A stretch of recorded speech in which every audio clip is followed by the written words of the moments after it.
எத்தனை நன்மை செஞ்சிருக்காங்க. நான் ஒரு சாட்சி சொல்லி கர்த்தர் நாமத்துக்கு மகிமை விரும்புகிறேன். கர்த்தருக்கு ஸ்தோத்திரம்.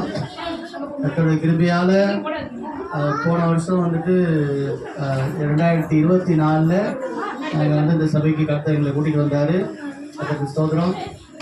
காலையில் கர்த்தரோடு இந்த எழுப்புதல் ஜெபம், காலையில் கர்த்தரோடு எழுப்புதல் ஜெபம் வந்து பார்த்திங்கன்னா ஒரு 31 பேரோடு இணைந்து போன மாதம் வரைக்கும் வந்து இந்த மாதத்தில் கான்ஃபரன்ஸ் கால் நடைபெற்றுச்சு.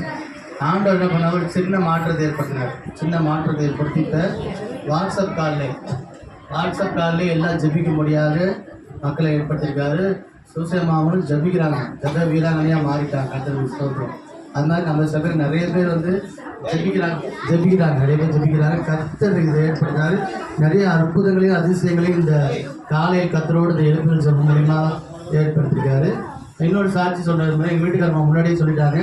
கர்த்தர் நாமத்தை மகிமைப்படுத்ததாக சொல்கிறேன். எங்கள் வீட்டுக்காரம்மாவுடைய அண்ணனும் தம்பியும் வந்து உலகத்தில் தான் இருந்தாங்க. குறிப்பாக அவங்க அண்ணன் தம்பி 2 பேருமே கொஞ்சம் இதாக இருந்தாங்க, கர்த்தரை விட்டு விலகி இருந்தாங்க. ஆனால் ஜெபிக்க ஆரம்பிச்சதுக்காக, பேசுறதுக்காக ஜெபிக்க ஆரம்பிச்சதுக்கப்புறம் அந்த குடும்பங்களை எழுப்புறதுன்னு ஒரு தீங்கிழந்தான். அப்போ ஜெபிக்க ஆரம்பிச்சதுக்கப்புறம் இப்போ அவங்களுடைய தாறுமாறான வழிகளை விட்டுட்டு சின்ன பிள்ளைங்க 5ஆவது படிக்கிற பையன் பிரசங்கம் பண்ணுறான். 5ஆவது படிக்கிற பையன் பிரசங்கம் பண்ண கர்த்தர் நமக்கு மகிமைப்படுத்துறான். சரி, நான் டெய்லியும் என்ன பண்ணுறோம், ஒருத்தர் வந்து பிரசங்கம் பண்ணணும் அப்படின்னு சொல்லி எங்கள் ஒரு 4 குடும்பம் இணைஞ்சு என்ன பண்ணுறோம், ஜெபம் பண்ணுறோம். கர்த்தர் மாபெரும் மாற்றங்களை உண்டு பண்ணிட்டு இருக்காரு. கன்னடா அவங்க வந்து தாய்மொழி வந்து கன்னடா, அவங்க தாய்மொழி கன்னடா. ஆனால் என்ன பண்ணுறாங்க, பைபிள் வாசிக்கிறாங்க, தமிழ் பைபிள் வாசிக்கிறது மட்டும் இல்லாமல் அதை பிரசங்கிக்கும் செய்கிறாங்க. கர்த்தர் என் குடும்பத்தில் பெரிய மாற்றங்களை ஏற்படுத்திச்சாரு. அதாவது கர்த்தராகிய இயேசு விசுவாசி அப்போது நீயும் முன்விட்டாரும் நாம் மட்டும் ரட்சிக்கப்பட்டால் போதாது. கிறிஸ்துமஸ் கொண்டாடப்படுவதில் உண்மையான நோக்கமே என்னென்னா, நாம் மட்டும் ரட்சிக்கப்பட்டால் போதாது, மற்றொரு ரட்சிக்கப்படணும். குட்டி கதையை சொல்ல விரும்புகிறேன். திருப்பியும் ஒரு ஆர்சி ஃபாதர் கவனிங்க, நல்ல கதையை கவனிங்க. ஒரு ஆர்சி ஃபாதர் என்ன பண்ணார், குடில் போட்டி வைப்பாங்க. அந்த குடில் போட்டி இந்த காலைக்கத்தோட எழுபது சொல்லிட்டு திருப்பி சொல்ல விரும்புகிறேன், கேட்காதவங்க இருக்காங்க இல்லையா. குடில் போட்டி வைப்பாங்க. ஒவ்வொரு குடும்பத்திலையும் ஒரு குடில் ஜோடிச்சு வைக்கிறாங்க. அந்த குடும்பத்தில் இயேசு பிறக்கிறது, அதாவது அந்த இயேசு கிறிஸ்துவோட அப்பா அம்மா எல்லாரும் அப்படி இருக்கும். அந்த இடையர்கள், ஆடு மேய்க்கிறவங்க அதெல்லாம் வச்சு ஜோடிச்சிருப்பாங்க. அந்த மாதிரி போட்டி நடந்துட்டு இருக்கு. அப்போ வந்து ஒரு கிறிஸ்தவ பாதிரியார் என்ன பண்ணுறாரு, ஒவ்வொரு குடிலாக பார்த்துட்டு போய் பெஸ்ட்டாக நல்லா பணக்காரங்க வீட்டில் நல்லா வித்தியாசமாக, மிடில் கிளாஸ் ஃபேமிலி வித்தியாசமாக மட்டும் பண்ணியிருந்தாங்க. எல்லாத்துலேயும் பண்ணியிருந்தாங்க. எல்லா இதுலேயும் நல்லா எல்லாமே இருந்துச்சு. ஆனால் ஒரே ஒரு வீட்டில் மட்டும் இயேசு கிறிஸ்துவோட அந்த குழந்தை பொம்மை இல்லை.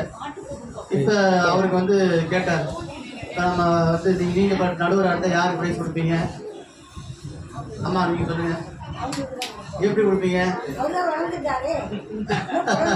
சரி, கத்தருக்கு சொல்லி நீங்கள் ஒரு வித்தியாசமான நானும் அம்மா பார்த்துருக்காங்க.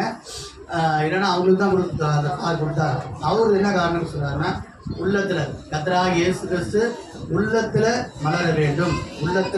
நம்ம இல்லத்தில் அவர் பிறக்கணும்.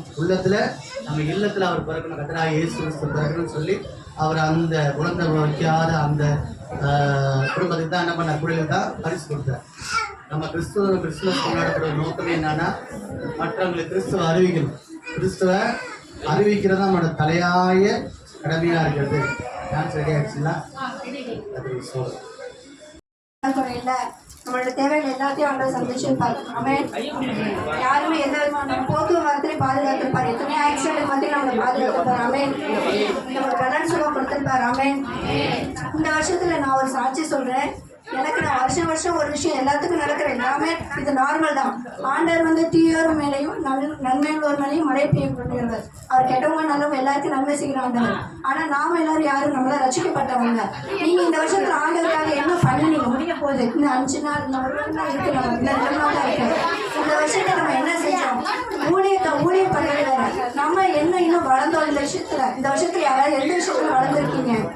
ஏதாவது சொல்ல முடியுமா? நான் இந்த விஷயத்துல வளர்ந்துருக்கேன், கடவுளுக்குள்ளேங்க ஜபத்துல வளர்ந்துருக்கீங்க. சூப்பர். வேற ஏதாவது வளர்ந்துருக்கீங்க? அதை நீங்க எப்படி நிரூபிச்சீங்க? உங்களை கிரியையில எப்படி செஞ்சீங்க? எனக்கு ஒரே ஒரு விஷயம், நான் ரொம்ப சந்தோஷப்பட்ட விஷயத்துல, நான் 5 மணி பிரேயருக்கு நான் எழுந்திரிச்சு ஜெபிக்கிறேன். ஒரு 3 மாசம்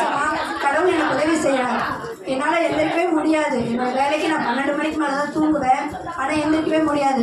அதுவும் இல்லாமல் நான் நிறைய விஷயம் கற்றுக்கிறேன். அதுக்காக நான் மிஸ்டர் குடும்பத்துக்கும் நான் கிறிஸ்தவ குடும்பத்துக்கும் தேவனுடைய நாம மகிமைப்படுத்த நன்றி செலுத்துறேன்.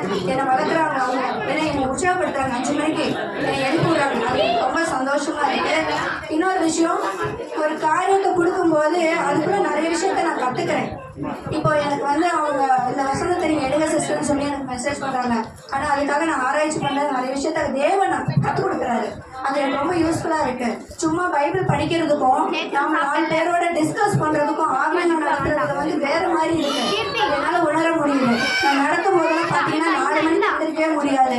எனக்கு தூக்கமே வராது. 4 மணிக்கு எந்திரிச்சுக்குவேன். வாரம் ஃபுல்லாக அந்த விஷயத்த நான் ப்ராக்டிஸ் பண்ணுவேன். ஆனால் அன்றைக்கி நான் எடுக்கிற அன்றைக்கி எனக்கு 4 மணிக்கு ஆர்டர் வந்து நீ எழுப்பிடுவார். தூக்கம் வராது. அப்படியே முடிச்சுட்டு நான் அப்படியே உட்காந்துறேன். அப்படியே உட்காந்து 5 மணி ப்ரேயர் அட்டன் பண்ணிடுவேன். அந்த நாள் ஆண்டவர் தான் நடத்துறாரு. என்னால் எதுவுமே முடியாது. அந்த மாதிரி இந்த வருஷத்தில் நீங்கள் எல்லாருக்கும் அதிகாலை ப்ரேயர் அட்டன் பண்ணுங்க. அது ஒரு பெரிய மாற்றம் தரும். இனி நாட்கள் நமக்கு செல்லாது. நம்ம காலத்தேர்ந்து வந்து எப்படி கழுத்து போடுறோமோ ஒரு பிள்ளை போல கழுத்து போடுறோம். அப்படிதான் போகுது நம்ம நாட்கள் எல்லாம். நான் ரசிக்கப்பட்டு 25 வருஷம் ஆச்சு. நான் 5th படிக்கிறப்ப ரசிக்கப்பட்டேன். ஆனால் எப்போ வளர்ந்துருக்கேன்? 20 வருஷம் பேக்கு தான். அதுக்கப்புறம் தான் நான் வளர ஆரம்பிக்கிறேன். இப்படி நம்ம அந்த காரியத்தை நடந்து போகும்போது தான் தெரியும், ஐயோ 20 வருஷத்தை வேஸ்ட் பண்ணிட்டேனே, இதை நான் முன்னாடியே செஞ்சிருக்க கூடாதான். நமக்குள்ள ஒரு தாகம் வரணும், எல்லாருக்கும் வரணும். இனி நம்ம இப்படி இருக்கக்கூடாது. நம்ம வளருவோம், நம்ம ஒவ்வொருவரையும் வளர்த்துவோம். நக்கிற தேவன் நம்ம எல்லாரையும் ஆசீர்வதிப்பாங்க. எல்லாருக்கும் கிறிஸ்துமஸ் வாழ்த்து. கர்த்தர் ஆசீர்வதி. நான் இப்போ தான் ஃபஸ்ட் டைம் சாட்சி சொல்கிறேன். எனக்கு சொல்லணும்னு உங்ககிட்ட ஷேர் பண்ணணும்னு தோணுச்சு. எனக்கு இப்போது என்னோட குழந்தைய தூக்கிட்டு வந்திருக்கேன். இதுக்காக நீங்கள் நிறையா பேர் எனக்காக ப்ரேயர் பண்ணீங்க. நானும் நிறையா பண்ணேன். இது அவனோட ஃபஸ்ட்டு கிறிஸ்மஸ் நான் இங்கே சர்ச்சைக்கு கூப்பிட்டு வந்திருக்கேன். எனக்கு கடவுள் இது பெரிய ஒரு எத்தனையோ பேருக்கு இது கனவாக இருக்கும். ஆனால் இது வந்துட்டு கடவுள் எனக்காக அதை பண்ணி கொடுத்துருக்காரு. கோடான கோடி நன்றி. அதுக்கப்புறம் இந்த சொந்த வீடுன்றது எல்லாருக்குமே ஒரு பெரிய கனவு. எனக்கும் ரொம்ப நாள் கனவு. இப்போ கடவுள் வந்துட்டு எங்களுக்கு வீடு கட்டி முடிச்சு நாங்கள் இப்போ இன்னும் 2 மாதத்துல நாங்கள் அந்த வீட்டுக்கு போகிறோம். அது வந்துட்டு இன்னும் நினைச்சாலுமே எனக்காக கடவுள் எனக்காக இவ்வளோ பண்ணியிருக்காரு. இந்த வருஷத்துல எனக்கு நிறைய பண்ணியிருக்காரு. அதுக்காக கடவுளுக்கு கோடான கோடி நன்றி. இவனுக்காக எல்லாரும் ப்ரேயர் பண்ணிக்கோங்க. கிஃப்ட் கொடுப்போம். அது வந்து எத்தனை வசனம் வாசிக்கிறாங்க அவங்க பார்க்காம அப்படிங்கிறது தான் அந்த காம்படிஷன். நீங்கள் எல்லா பிள்ளைகளுமே ஸ்கூலில் கேஜிலேருந்து 12th வரைக்கும் உள்ள பசங்களை நீங்கள் கலந்துக்க வைங்க. கம்மிங் சண்டே அந்த காம்படிஷன்ஸ் நடக்கும். எத்தனை வசனம் சொல்கிறாங்கன்னு வின்சென்ட் அதுக்கு மார்க் போடுவாங்க. அதுக்கு பிள்ளைங்களை ரெடி பண்ணிடுங்க. அடுத்தது வந்து நம்ம இன்னும் வருகிற ஆண்டுல வந்து இந்த குவிஸ் காம்படிஷனை இன்னும் ஸ்டார்ட் பண்ண போறோம். கம்மிங் சண்டே ஜனவரி 1st சண்டே அந்த காம்படிஷன்ஸ் நடக்கும். அதுக்கு அடுத்த வாரத்தில் கிஃப்ட் கொடுப்போம். இப்போ அடுத்த ஆண்டுகள் வந்து இந்த குவிஸ் காம்படிஷனில் ஒரு மாற்றுதலை பண்ணியிருக்கோம். ஏன்னா நிறைய பேர் ஆன்சர் பண்ணுறதுக்கான வாய்ப்புகள் கிடைக்க மாட்டேங்குது, பண்ண மாட்டாங்க. ஸோ இது ஒரு நாங்கள் 3-4 குரூப்பாக பிரிக்க போகிறோம். சர்ச்சில் உள்ளவங்களே 3-4 குரூப்பாக பிரித்து ஒரு குரூப் ஒரு தடவை கொஸ்டின் எடுக்கணும், இன்னொரு குரூப் அவங்க கொஸ்டின் கேட்பாங்க, அவங்க ஆன்சர் பண்ணணும். ஏன்னா எல்லாருமே படிக்கணும் பைபிளில், அதை ஆராய்ச்சி எடுக்கணும், எல்லாரும் பதில் சொல்லணும். இதில் வந்து அவங்க படிச்சுட்டு வந்து அவங்க சொல்லிக்குவாங்க அப்படின்லாம் கிடையாது. நாங்கள் பேர் சொல்லி எழுப்பி விட்டுருவோம், நீங்கள் பதில் சொல்லணும் அப்படின்னு. அதனால் நல்லா படிங்க. நீங்கள் ஆவிக்குரிய வாழ்க்கையில் வளர்கிறதுக்கு உங்களுக்கான வாழ்க்கையின் வழியை தெரிஞ்சுக்கணும்னா அதுக்கு நீங்கள் உங்களுக்கு வழியாக இருக்கிறது பைபிள் தான். அதை நீங்கள் நல்லா படிக்கணுங்கிறதுக்காக தான். ஏன்னா அவங்க மட்டும் சொல்கிறாங்க, இவங்க மட்டும் சொல்கிறாங்கன்னா இஷ்யூ வரக்கூடாதுனால நாங்கள் உங்களுக்கு ஜனவரி மந்த் ஸ்டார்டிங்கில் இது ஒரு ஷெட்யூலாக போட்டு நாங்கள் ஒரு 3-4 குரூப்ஸாக பிரிச்சுருவோம். அந்தந்த குரூப்புக்குள்ளே காம்படிஷன் நடக்கும். எல்லாருமே பதில் சொல்கிற மாதிரி இருக்கும். ஸோ எல்லோரும் கண்டிப்பாக பைபிளை படிங்க. நாங்கள் பேர் எழுப்பி விட்டு தான் நாங்கள் கொஸ்டின் கேட்போம். ஸோ அதனால் கொஞ்சம் நல்லா படிச்சுக்கோங்க. அதே மாதிரி சில ஊழியங்களும் நாங்கள் ஜனவரியிலேருந்து ஸ்டார்ட் பண்ணல. வாலிபர் ப்ரேயர் இந்த மாதிரிலாம் வச்சுருக்கோம். அதுக்கு எல்லாமே நாங்கள் ஏற்பாடு பண்ணி உங்களை நாங்கள் சொல்லுவோம். அவங்க எல்லாத்தையும் நாங்கள் ஷேர் பண்ணுவோம். அதுக்கு சீக்கிரமாக நீங்களும் கண்டிப்பாக எல்லோரும் கலந்துக்கணுங்கிறத நாங்கள் ஆசைப்படுறோம். கண்டிப்பாக உங்கள் வாழ்க்கையில் ஒரு மிகப்பெரிய மாற்றுதலை இதில் நீங்கள் காண்பீங்க. இதுவரைக்கும் இருந்த வண்ணமாக இல்லாதபடி 2026ஆம் ஆண்டில் கண்டிப்பாக ஒரு சபைகள் வந்து ஒரு முன்னிலையாக இருக்கும்னு நான் நம்புகிறேன். இதில் இன்னொரு அறிவிப்பை நான் சொல்லணும்னு ஆசைப்படுறேன். ராத்திரி 2 மணிக்கு எனக்கு அந்த அறிவிப்பை சொல்லணும்னு தோணுச்சு. இந்த 2025ஆம் ஆண்டோட கிறிஸ்துமஸ் மற்றும் புத்தாண்டு இந்த பண்டிகையும் இந்த ப்ரேயர் வந்து இங்கே உத்தமர் கோயிலில் இந்த சபையில் நடைபெறுது. 2026ஆம் ஆண்டு கிறிஸ்துமஸ் மற்றும் புத்தாண்டு பண்டிகை சமாதான ஜெப வீட்டின் சொந்த சபையில் நடைபெறும் என்பதை நான் ரொம்ப சந்தோஷமா சொல்றேன். இதை நான் எப்படி சொல்றேன்னா, காண்கிறத வந்து விசுவாசிக்கிறது விசுவாசம் இல்லை, காணாததை விசுவாசிப்பதுதான் விசுவாசம். இப்போ எல்லாரும் ஒரு ஆமென் சொல்லுங்களேன். கண்டிப்பா நம்ம 26ஆம் ஆண்டு கிறிஸ்துமஸ் பண்டிகையும் நியூ இயர் பண்டிகையும் நம்ம சொந்த சபையில கடவுள் நமக்கு கொடுக்க போற சொந்த சபையில இப்போ ஒன்றும் நம்ம கையில இல்லதான். ஆனா காணாததை விசுவாசிக்கிறோம். கண்டிப்பா கானான் தேசத்தை போல ஒரு நல்ல சபையாக, தாராளமான சபையாக இன்னும் நிறைய ஆத்துமாக்கள் இருந்து நிறைய ப்ரோக்ராம்ஸ் செய்ய போறோம். இது கண்டிப்பா நடக்கும் நான் விசுவாசிக்கிறேன். நீங்க எல்லாரும் விசுவாசிங்க. இதை நீங்க பண்ண போறதில்லை, நான் பண்ண போறதில்லை. நமக்காக வந்து ஒருத்தர் இருக்கிறார், நமக்காக மட்டும் வந்தார், நமக்காக மட்டும் ஜீவனை விட்டார். அவரோட அன்பு என்றென்றும் மாறாத ஒரு அன்பா இருக்குது.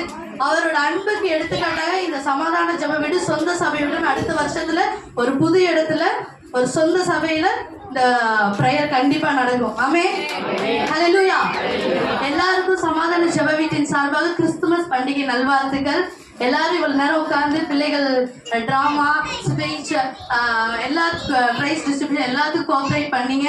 அதுக்காக ரொம்ப நன்றி. எல்லாருக்கும் உங்களுக்கு நீங்களே கரங்களை தட்டி கொள்ளுங்க.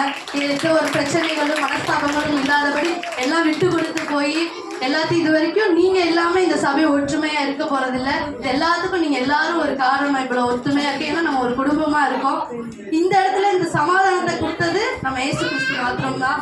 அந்த சமாதானம் எப்போதும் உங்களுக்கும் எங்களுக்கும் எல்லா இடத்திலும் இருக்கிறதுக்காக தான் அவர் பிறந்திருக்கிறார். ஆமென்.